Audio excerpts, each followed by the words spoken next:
and I'll get right into it. The purpose of this meeting is to address the emails sent to project managers that contained deficiencies, and the meeting is to develop a corrective action plan. This is a correction action plan meeting. I aim to bring more stability to the recent confusion and complaints. I'm the mediator here to try to make sure everything goes back to good business. Because of miscommunication related risks, the company considers communication a serious priority for coworkers and clients. So please ask any related questions after I finish management's corrective action plan. So let's define the problem. Defining the deficiencies of the problem will help clarify the cause of the problem and develop a plan to determine the appropriate corrective actions. First, the email was not blind carbon copied, BCC for short, which means everyone on the list has access to the list of everyone with deficiencies, including their email addresses. And this email list must be protected against leaks because some coworkers might shame those individuals on the list. We want to prevent this list from being moved around anywhere beyond management. So we do not want to have the list going across every single person that is on the list, because this list might go to a person on the list and they get mad and they send it to everybody else. Secondly, the message seemed to display a lack of clarity. A lack of clarity in the email might confuse the diverse group of managers with different interpretations of the email's directives. When the project managers are confused with the directives, they might miscommunicate and lead their teams to incorrect directions, leading to mistakes and potentially wasting time and resources. Third, multiple spelling and grammar errors were found,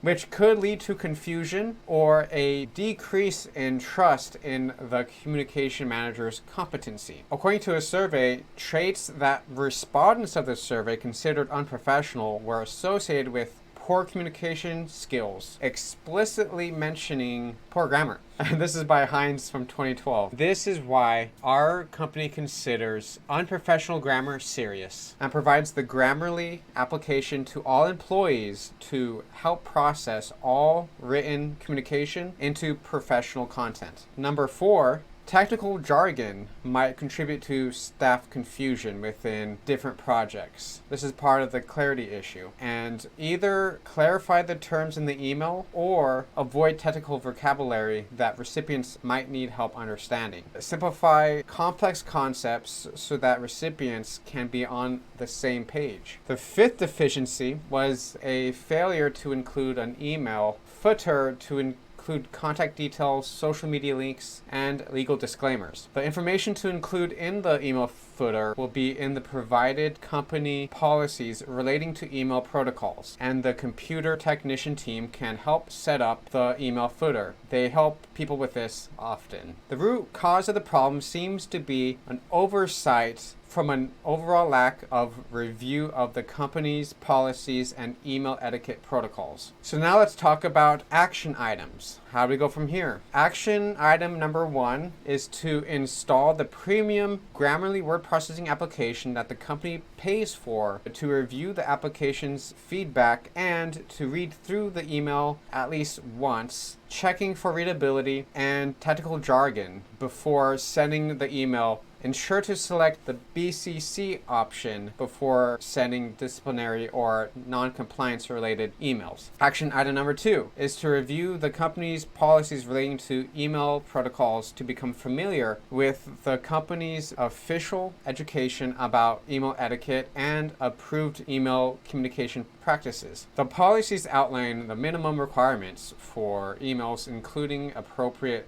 footer information. So let's talk about the risks associated with not correcting this problem. The risks associated with not correcting this problem might result in future legal liabilities resulting from miscommunication and disruption to the flow of management's directives to the various project managers and teams involved. the company wants to avoid disciplining further than this meeting's official warning notification. However, if the actions are not followed, then this potentially risks the company considering the escalation of disciplinary action to the employee, such as decreased wages, demotion, or termination, depending on the progress in the corrective action plan. Going forward, because we're trying to get forward here, if the employee reasonably follows the corrective action plan in good faith, then the employee's business with the company will return to excellence. Progress toward and completion of the action items will be measured by email,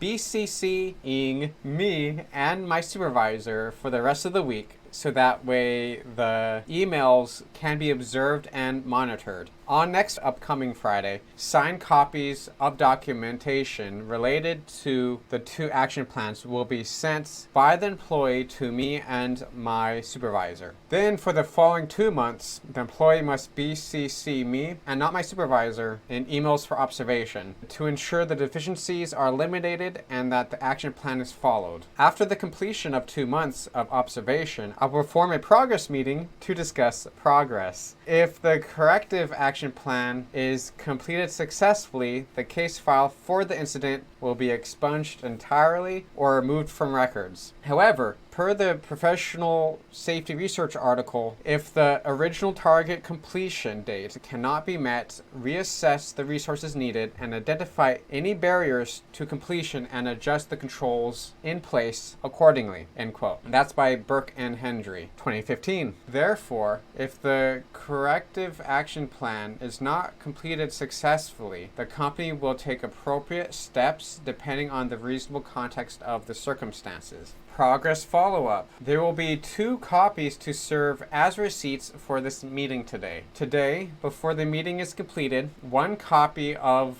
the information regarding this meeting will be provided to the employee, and the second copy for the company must be signed as a receipt before the end of this meeting to indicate effective communication of the meeting's information was received. 2 follow-up receipts are required before the end of next week's follow-up meeting on Friday. First, due Friday, I will require a memorandum co-signed by the computer technician team and the employee to confirm that Premium Grammarly has been successfully installed and that the employee is aware of the LinkedIn Learning subscription provided by the company. The computer technician team can provide education on any computer-related problems, including questions about using Grammarly or other email-related protocols. The computer technician team can also help the employee access LinkedIn Learning for free to further develop interpersonal skills beyond the company's education. Secondly, due Friday, the same Friday, which is next week, I will require a signed memorandum to indicate that the employee has reviewed the company's appropriate email protocols and policies as detailed in Action Plan Item Number 2.